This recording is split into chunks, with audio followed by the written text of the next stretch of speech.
Hello, everyone. A very warm welcome to each and everyone on my YouTube channel named Learn with Akansha. जी हाँ, मैं आकांक्षा और आज आप सबके साथ शेयर करने जा रही हूँ अपनी क्लास नंबर 2। क्लास नंबर 1 में हमने सीखा था कि वॉवल्स क्या होते हैं। तो चलिए टाइम वेस्ट ना करते हुए एक बार छत से क्विक रिवीजन करते हैं कि वॉवल्स क्या होते हैं। तो आप देख पा रहे हैं कि मेरे पास एक पेज है जहां पर मैंने लिखा है लर्न वॉवल्स। तो वॉवल्स क्या होते हैं? जैसे कि हमने बचपन से पढ़ा है कि इंग्लिश अल्फाबेट्स में 26 लेटर्स होते हैं जिसमें कुछ वॉवल्स होते हैं और कुछ कॉन्सोनेंट्स होते हैं। तो आखिर वॉवल्स होते क्या हैं? बड़ी कंफ्यूजन की बात है, तो चलिए इसको झट से क्लियर करते हैं। ए, ई, आई, ओ, यू क्या होते हैं? वॉवल्स। और जो बच जाते हैं वो होते हैं हमारे कॉन्सोनेंट्स। आई होप आपको अच्छे से समझ आया हो। और अगर आपको इसकी डीप नॉलेज चाहिए कि वॉवल्स और कॉन्सोनेंट्स होते क्या हैं, तो प्लीज आप मेरी क्लास नंबर 1 को जरूर विजिट करें। तो चलिए आज की क्लास शुरू करते हैं। और आज की क्लास को शुरू करने से पहले मैं आपसे कुछ क्वेश्चन पूछना चाहूंगी। क्या आपको भी दिक्कत आती है ए वर्स एन में? जी हाँ, ए वर्स एन ये एक ऐसा टॉपिक है जो बचपन से लेके बड़े तक, क्लास फर्स्ट से लेके कॉम्पिटिटिव एग्जाम्स तक हमारा पीछा ही नहीं छोड़ता। और अक्सर हम ए वर्स एन ये बेसिक से कॉन्सेप्ट को समझने में इतना टाइम लगा देते हैं कि हम हर बार मिस्टेक कर देते हैं। तो चलिए आज मैं और आप साथ में मिलकर इस प्रॉब्लम को सॉल्व करते हैं। देखिए, इसको समझने से पहले आपको पहले समझना होगा कि वॉवल्स और कॉन्सोनेंट्स क्या होते हैं। अगर आपको वॉवल्स और कॉन्सोनेंट्स नहीं पता होंगे तो आप कभी भी ए वर्स एन नहीं कर पाएंगे। लेकिन सिर्फ क्या वॉवल्स पता होने से हम ए वर्स एन को कंप्लीटली सॉल्व कर सकते हैं? जी नहीं, बिल्कुल नहीं। हमने बचपन से यही तो सीखा है कि जहां पर ए ई आई ओ यू दिख जाए बस एन यूज कर दो। ऐसा नहीं होता है। तो चलिए आज हम सीखेंगे कि एन और एन का यूज कैसे करते हैं। उसके लिए मैं आप सबके साथ एक बेसिक सी डेफिनेशन शेयर करूंगी। देखिए, यूज ऑफ ए का इस्तेमाल करना। We use A before words that start with a consonant sounds. मैंने अभी आपको बताया कि वर्बल्स और कॉन्सोनेंट्स क्या होते हैं। तो ए का इस्तेमाल हम कब करते हैं? ए का इस्तेमाल हम करते हैं consonants sound.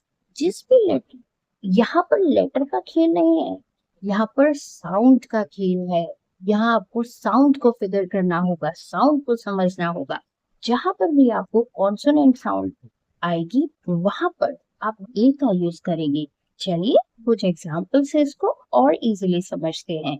Examples: a cat, a dog, a horse, university.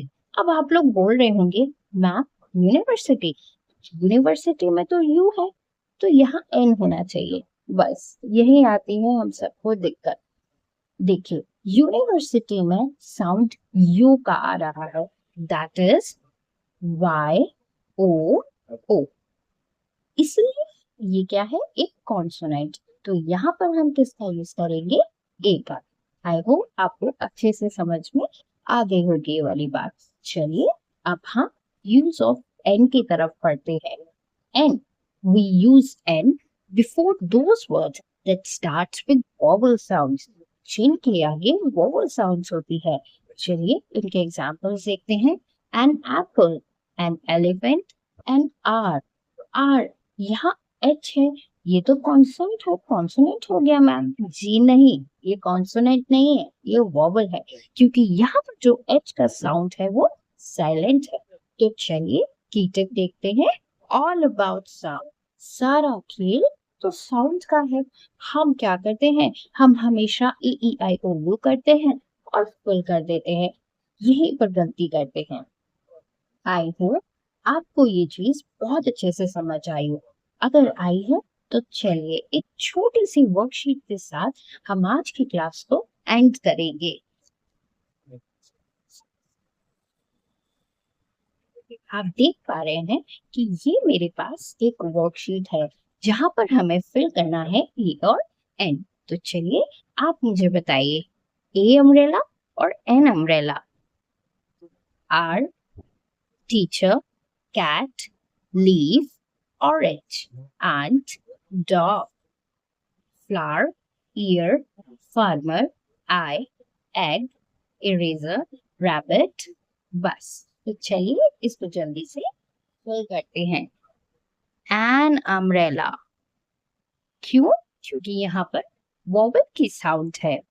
N R, अभी हमने सीखा था teacher.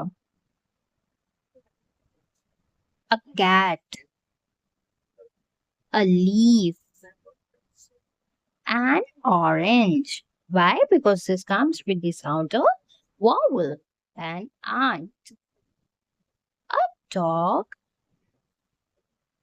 a flower, an ear, a farmer, an eye, an egg, an eraser, a rabbit, a bus. I hope आपको मेरी ये worksheet पर जो समझाया वो इजीली एग्जाम्पल से समझ आया होगा। तो बस मैं आपको यही बताना चाहती हूँ कि कभी भी सिर्फ वॉवल्स को और कॉन्सोनेंट्स को देखकर आपको ई और एन यूज नहीं करना। आपको साउंड को समझना होगा, आपको लेटर्स के साउंड को समझना होगा, तभी आप करेक्टली ए वेस एन का यूज कर सकते हैं। अगर आपको मेरी आज की क्लास थोड़ी सी भी यूजफुल लगी तो प्लीज आप मेरी कल की नेक्स्ट क्लास में जरूर विजिट करिएगा, जहां पर हम कुछ फिर से नया टॉपिक सीखेंगे। और कल हम सीखेंगे ए, एन और the. Thank you everyone, have a nice day.